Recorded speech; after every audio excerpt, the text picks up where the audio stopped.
Oi aí, boas-vindas a vocês. O Saúde Mais está começando agora, não saia daí. Problemas respiratórios é o tema do programa dessa semana com Cecília Gomes, que já está por aqui. Não esquece de deixar a tua sugestão lá no Instagram do programa, anota aí, @Saúde Mais TVERS.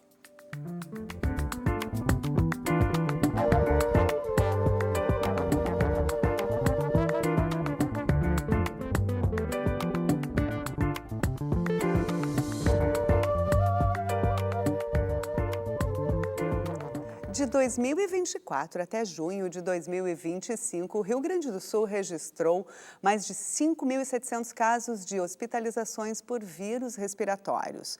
Covid-19 e influenza foram as causas mais frequentes de internação relacionadas à síndrome respiratória aguda grave. O que chama a atenção é que, no Brasil, até agora, somente 35% da população tomou a vacina para a gripe. Para conversar sobre a importância desse tema, está aqui a Cecília da Fonseca Gomes, que é médica pneumologista do Hospital Conceição de Porto Alegre.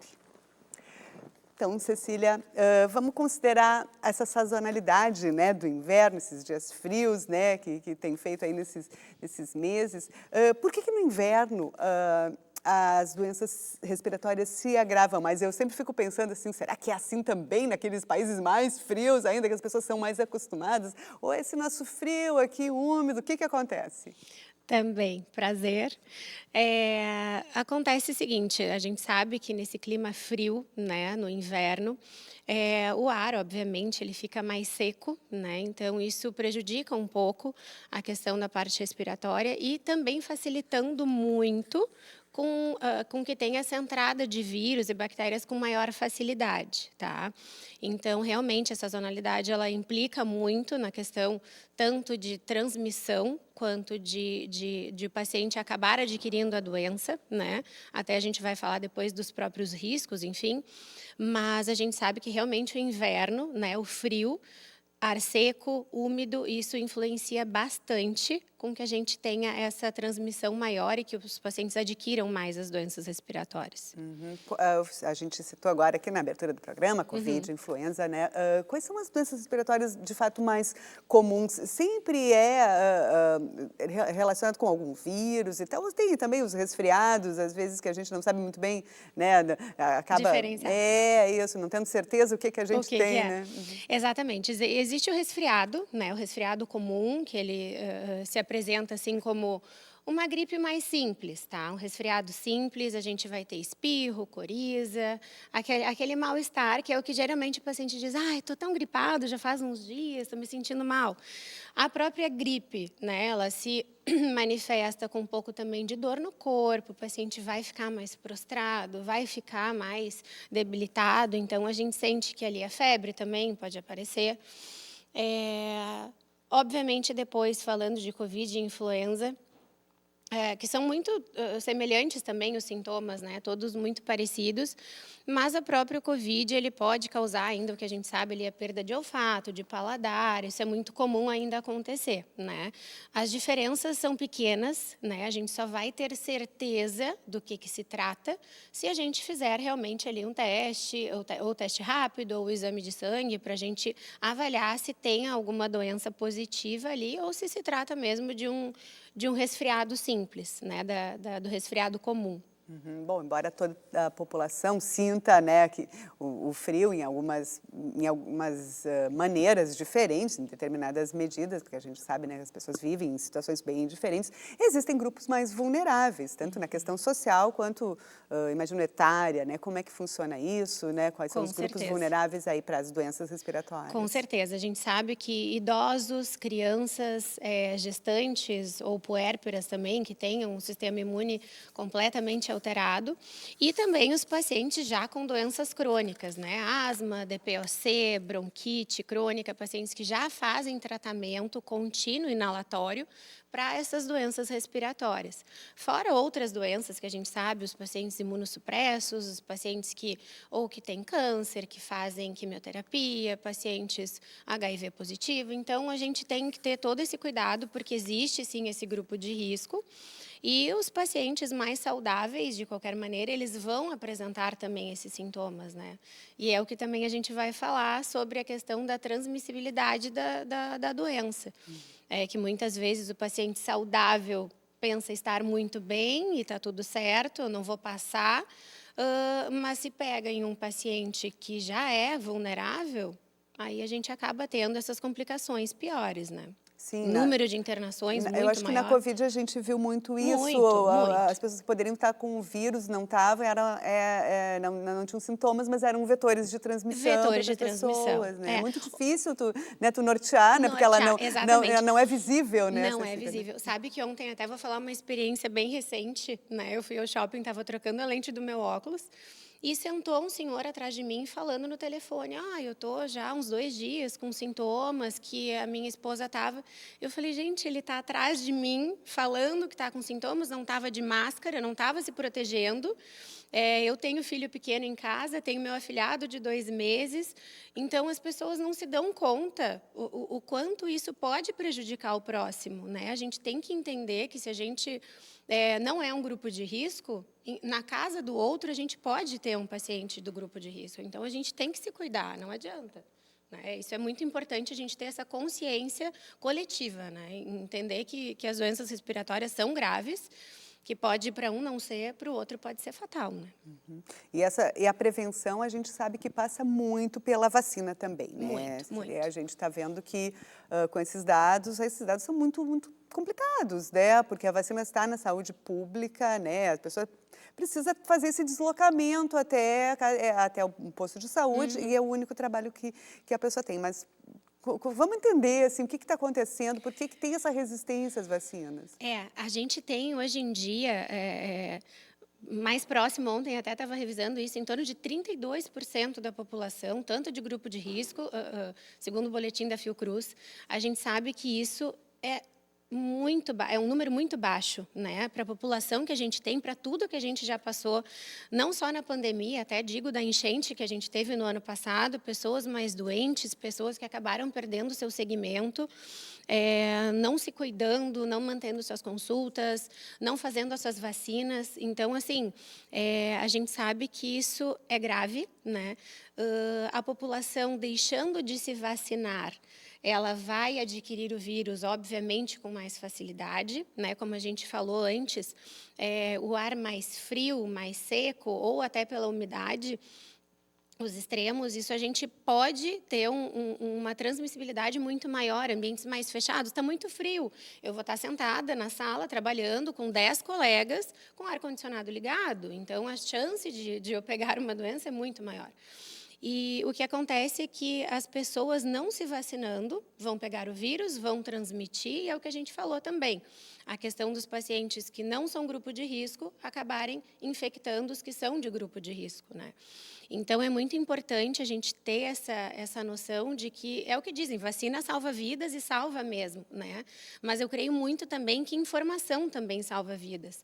E isso é muito importante a gente ter, tanto o governo municipal quanto estadual, tá ciente de que a gente precisa manter essas chamadas educativas, enfim, palestras, cartazes, a gente ter isso muito ainda para a população, né? Para eles entenderem, olha, a vacina não é do lado mal, ela é do lado bom. A gente precisa ter ela para se proteger, para proteger a família, para proteger o próximo, né? Isso é muito importante. E vejo muito isso. Hoje em dia, os pacientes às vezes chegam perguntando: mas eu devo me vacinar? O que é a vacina da gripe? Meu Deus, né? A gente sabe que isso é algo que tem que estar na ponta da língua da população. Não é algo que a gente vai ter que ir num médico a cada 5, 6 meses e perguntar se deve se vacinar. Então, acho que a questão nós, como médicos, né, não é ali só o consultório, é muito mais. A gente tem que ter essa consciência coletiva, explicar, indicar, tem que fazer. Bom, é algo que vai te prevenir de algo pior e o outro também, né? Então, isso é chocante, assim, a gente vê depois da pandemia que a gente teve, depois da quantidade de mortes que a gente teve, os pacientes ainda, eu acho que eu não vou me vacinar, o que faz a vacina? a gente tem que entender que ela realmente salva a vida. Sim, circula muita desinformação, né, Muita Cecília? desinformação. E agora também a Covid ainda preocupa, né? Com certeza. Eu li mesmo ontem que existe agora um sintoma que é a sensação de lâmina de barbear na garganta, é um novo sintoma de provavelmente uma outra variante Uma de outra Covid, variante. né? Então, como Exatamente. é que está esse momento? A Covid, apesar de já ter passado a questão toda da pandemia, ainda continua em alta, inclusive pacientes, né, que a gente chegam hospitalizados, a gente vai fazer os testes, os pacientes estão com Covid e influenza. Né? Então, assim, a gente acha, já acabou a pandemia. Sim, tudo bem, a pandemia acabou, mas a Covid continua aí, trazendo as suas sequelas, porque o que a gente vê hoje em dia de pacientes que não tinham nenhuma comorbidade, nenhuma doença antes de ter o Covid, e hoje tem muitas sequelas, né? Tanto de parte respiratória, cardiológica, gástrica, então, ainda é muito preocupante, né? Essas vacinas que estão saindo, mas já está na 8ª vacina, na 20ª vacina. Bom, as variantes também estão aí. Então, a gente precisa manter a vacinação em dia para que essas variantes não cheguem com tanta intensidade na população, né? Então, sim, preocupa bastante, né? E essa conscientização tanto da vacina da Covid quanto da influenza é muito importante. É muito importante.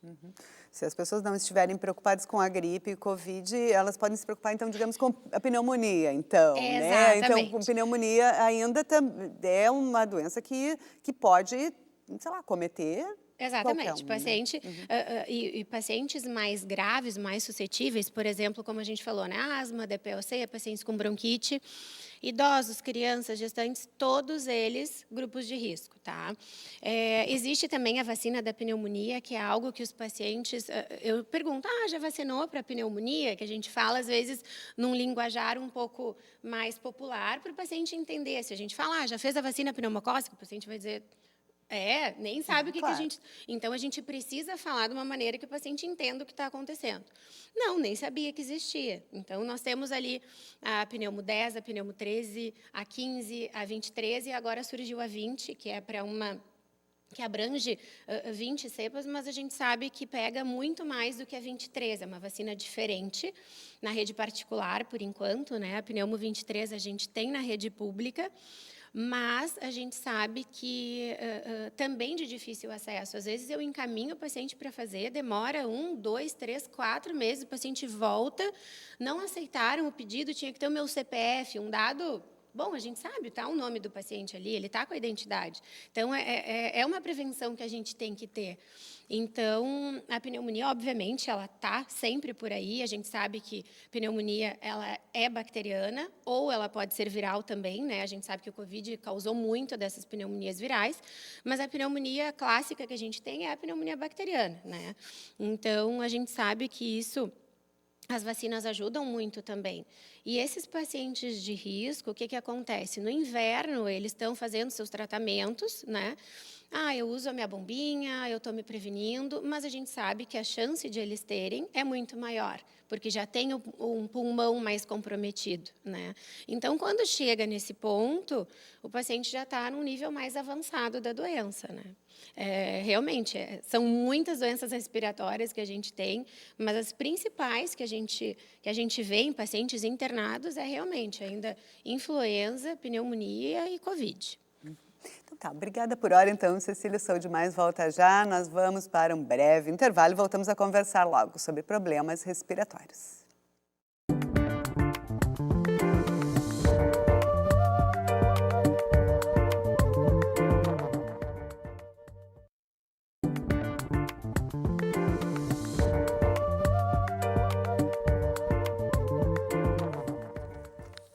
O Saúde Mais está de volta e a gente continua a conversar com a Cecília da Fonseca Gomes, que é médica pneumologista do Hospital Conceição de Porto Alegre, sobre problemas respiratórios. Bem, Cecília, como é que a gente sabe, só com teste, para saber se eu estou com gripe ou um resfriado qualquer, assim, quando é que inspira um cuidado maior, eu tenho que ir para o posto ou para a farmácia para fazer um teste? Exatamente. Os sintomas são muito parecidos, né, como a gente falou. Então, para a gente ter um diagnóstico preciso, realmente, é só a gente fazendo um teste para ter essa certeza. Os sinais de alerta, né, a gente sempre fala que, principalmente quando teve a pandemia, a gente dizia para o paciente, às vezes, dar uma segurada um pouco mais para procurar atendimento, porque tinha muita gente, né? Então, os hospitais extremamente lotados, a gente tinha que ter essa segurança um pouco maior. Atualmente, o que a gente diz? Assim, um paciente que está com uma febre que não cessa com a medicação, está usando o seu analgésico, o seu antitérmico, ainda continua com muitos sintomas. Geralmente, nos pacientes que a gente fala, assim, o paciente que tem o DPOC, sua bronquite, está tossindo mais, teve uma mudança no padrão do escarro, aumentou, mudou a coloração, está verde, amarelada, a gente já vê como um sinal de alerta. E, obviamente, a falta de ar, né? O paciente, quando ele começa a sentir aquele desconforto respiratório, a gente já tem que abrir o olho, né? Alguns pacientes, a gente até vai falar depois também da síndrome respiratória aguda, a gente tem que cuidar muito a questão da saturação, né? Então, a gente tem que avaliar bem, é importante o paciente já crônico, na grande maioria das suas vezes, já tem seu oxímetro em casa para ir medindo a saturação. Então, basicamente, esses são os mais importantes para a gente, para acender a luzinha, a gente dizer, olha, preciso procurar uma emergência porque a coisa está piorando. Sim, a gente pode até falar agora, né, Cecília, quais são o que a gente pode observar um pouco mais para não surgirem complicações depois dessa necessidade dessa emergência, né? Exato. A gente sabe que a baixa saturação, às vezes até os pacientes perguntam ainda, que já usam, por exemplo, lá no Hospital Conceição, eu trabalho na parte do ambulatório de oxigênio domiciliar, né? Então, o paciente pergunta, olha, qual que é a saturação normal? Então, ali, o paciente normal até 95, a gente sabe que está saturando bem. Entre 92 e 94, uma hipoxemia leve. Ali, 88, 92, a gente já vê que é um paciente que está precisando de um suporte. Na grande maioria das vezes, precisa de um oxigênio, então vai precisar de uma medicação para auxiliar. E, sem sombra de dúvidas, abaixo de 88, a gente já tem uma hipoxemia mais grave. Geralmente, o paciente, antes de medir, ele já sente, né? Ele já sente aquela dor ventilatória, tem uma dificuldade respiratória, e quando vai colocar o oxímetro, a gente já imagina ali o quanto que vai aparecer, né? Porque o paciente, ele começa a piorar, começa a ter essa sensação de sufocamento, né? Para não chegar nisso, né, não chegar nesse ponto, é como a gente falou, mudou o padrão de escarro, tosse produtiva, essa questão da febre que não cessa, já deve procurar atendimento, sem sombra de dúvida. E, Cecília, como é que a síndrome respiratória aguda grave se difere das demais? Assim, quais são os alertas ali para as pessoas? Principalmente a hipoxemia, né? A gente sabe que o paciente ele já vai saturar mais baixo que o habitual. Então, claro, a gente precisa fazer uma avaliação mais minuciosa na chegada ao hospital, mas ela se diferencia basicamente porque ela vai dar também a febre, esse mal-estar, a dor no corpo, tosse, mas principalmente a hipoxemia. O paciente vai chegar com uma saturação muito baixa.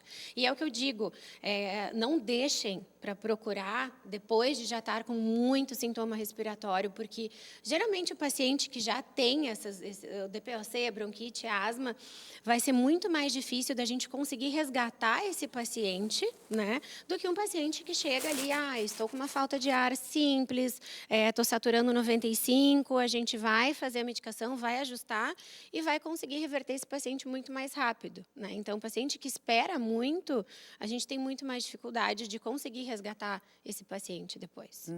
E, Cecília, assim, os cuidados simples do dia a dia incluem, por exemplo, a gente se expor um pouco ao frio para criar resistência, ou isso é mito? Não, Como é que é? esses dias até uma paciente falou, eu vi um médico falar numa rede social que não era para a gente abrir as janelas no inverno por causa do vento frio, muito pelo contrário, a gente sabe que a gente tem que manter os ambientes bem ventilados, obviamente a gente não vai abrir uma janela com 0 graus na rua, mas a gente manter um ambiente bem ventilado, sem sombra de dúvida. A questão da prevenção ainda, boa e velha máscara, a gente sabe, tem sintomas, coloca uma máscara, tu tá protegendo, se tu não tá pensando em ti, tu tem que proteger o próximo, porque a chance de tu tá com alguma doença respiratória é muito grande, né? Então, a gente tem que se prevenir. Álcool gel, né? Lavar bem as mãos, manter bem a higiene das mãos. E a gente sabe, assim, grupos de risco, né? A gente precisa ser muito atento nesses casos. Os pacientes que estão bem, por exemplo, eu vou acompanhar a minha filha numa consulta, mas eu tenho DPOC, eu tenho 80 anos, não precisa se expor tanto, né? A gente sabe que certos cuidados podem fazer diferença, né? Não, vai no hospital quando tem que fazer a sua consulta, não ficar circulando em ambientes muito poluídos, muito fechados, com muita gente. Isso, sem sombra de dúvidas, faz muita diferença, né?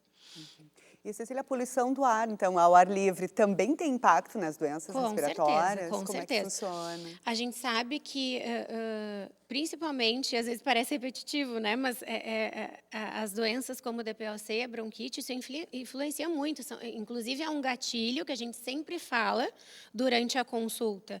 Olha, tenta não se expor tanto à mudança extrema de temperatura. Estou dentro de casa ali com o ar ligado no 15 e eu saí na rua, está 40 graus. Isso é um gatilho para ter uma crise de asma. Ou de bronquite, enfim. Então, a gente sabe que a poluição do ar é 100%, a gente vai se expor, normalmente até a própria rinite, que é algo que a gente está mais acostumado, porque a gente vive num ambiente extremamente instável, né? Agora está 10 graus, daqui a pouco está 0, daqui a pouco está 30 na semana que vem, então a gente sofre muito com essa oscilação de temperatura, com a poluição e tudo. Então, é muito importante a gente estar lavagem nasal com soro fisiológico, isso ajuda a deixar a via aérea mais umidificada, isso previne também, né, tanto a gente pegar mais doenças respiratórias, né? Mas, sem sombra de dúvida, a poluição é um fator de risco muito grande. Sim. E essas doenças respiratórias sazonais, assim, agora, né, o auge do inverno, gripe, então, elas ainda são um desafio para a saúde pública? Sem sombra de dúvidas, sem sombra de dúvidas. A gente tem que manter isso como a gente vinha conversando agora. Os pacientes precisam dessa informação, tem que ter essa informação muito clara, de uma maneira muito explícita, porque a gente sabe que a população, a gente tem os pacientes que a gente consegue conversar num consultório e tem pacientes que às vezes vão só num posto para pegar uma medicação, mas aquilo precisa estar, tem que ter cartaz, tem que ter chamada, tem que ter as unidades básicas, tem os agentes que vão nas casas, isso tem que estar muito ainda vivo para a população entender, né, o quanto a gente precisa se preocupar com isso e o quanto isso é grave, né? Então, muitas vezes, a desinformação é um fator crucial, né? Uhum. E os hábitos de higiene no inverno também, não é não tomando banho que vai, que vai pegar Exatamente, frio, pegar gripe, exatamente. não é assim que Pode funciona, tomar né? banho, deve tomar banho. É muito importante a gente, higiene 100%, né? Claro, a gente sabe, por exemplo, existem casos de pacientes graves, né? DPOCs que usam oxigênio em casa, que tem uma saturação muito limítrofe. Tem pacientes que realmente tomar banho é um desafio. Então, o paciente toma banho um dia sim, um dia não. E a gente tem que entender que é um paciente extremamente debilitado. Ou, nessa época mais fria, vai tomar um banho ali na cama, o seu familiar ou o próprio enfermeiro que está cuidando vai fazer ali um banho no leito para que esse paciente não passe por tanto sofrimento ali, que são coisas simples, né? Mas a gente só dá valor quando a gente realmente entende que tem pacientes que não conseguem pentear o cabelo por falta de ar, né? Os pacientes crônicos graves não conseguem pentear o cabelo, é uma dificuldade de tomar um banho, se mobilizar dentro de casa também é muito difícil, então realmente tem todos esses cuidados Sim, a ali. gente, né, tudo gera meme, piada, mas na verdade tem mais fatores envolvidos, Sem né, sombra de Cecília? dúvidas. E com as crianças também, a gente em geral diz que as crianças têm um metabolismo mais rápido, elas se curam logo, mas existe algum cuidado específico? Exatamente, totalmente. Principalmente a gente manter calendário vacinal em dia, né? A gente tem já um programa de calendário vacinal infantil, isso tem que ser seguido à risca, isso evita muitas doenças, não só respiratórias, mas doenças graves que a gente sabe que as crianças podem adquirir. Então, é muito importante isso estar muito em dia, né? Manter sempre muito agasalhado, deixar os nossos pinguinzinhos ali bem quentinhos para tentar evitar com que também tenha essa propagação. A gente sabe que, infelizmente, creches, escolas, isso acontece, é natural, né? A gente não tem como evitar, porque são fatores do dia a dia que a gente precisa, né? Meu filho vai para a escola, a gente ainda brinca às vezes, olha, voltou com o nariz limpo hoje, então é um dia que a gente comemora. Mas assim, não adianta, né? A transmissibilidade é muito maior, mas também eles realmente se saem muito melhor nessa do que a gente, sem dúvida. Cecília, a gente já está chegando ao fim do programa. Eu queria que tu deixasse, então, aí mais um esclarecimento, algo que eu não te perguntei, gostaria de complementar, porque o assunto é longo, né? É longo, com E a gente certeza. pode ficar um tempo Um aqui, dia então, inteiro por aqui favor. Às vezes até os pacientes falam, nossa, como fala médica, né? Eu digo, olha, pois é, mas é que é bom para a gente deixar isso bem explícito para o paciente, né? Eu gosto de explicar, às vezes a gente acaba se estendendo um pouco mais, mas isso é muito importante.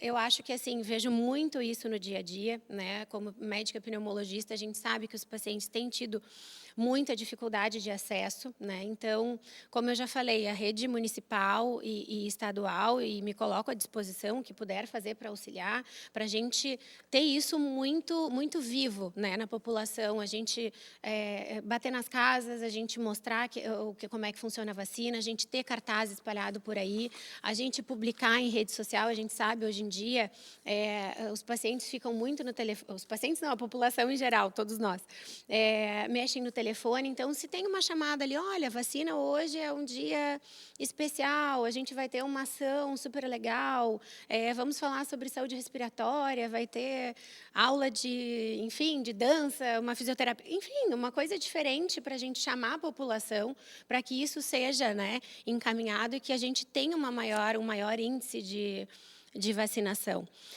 Acho importante também ressaltar que nós, como médicos, né, a gente não deve agir ali somente dentro do consultório, a gente tem que agir de forma externa, em conversas com amigos, com parentes, a gente tem que explicar isso, né? E, principalmente, a gente ter a ideia de que informação, vacinação, não é um privilégio, tem que ser algo natural. Todo mundo tem que ter acesso a isso, todo mundo tem que estar bem prevenido para que a gente possa ter uma vida mais saudável, né? Isso é indispensável. Tá certo. Muito obrigada, então, Cecília da Fonseca Gomes, pneumologista do GHC, pela tua participação aqui no programa O Saúde Mais. Mais ciência, mais bem-estar, mais prevenção. Vai ficando por aqui, te cuida. Até a semana que vem.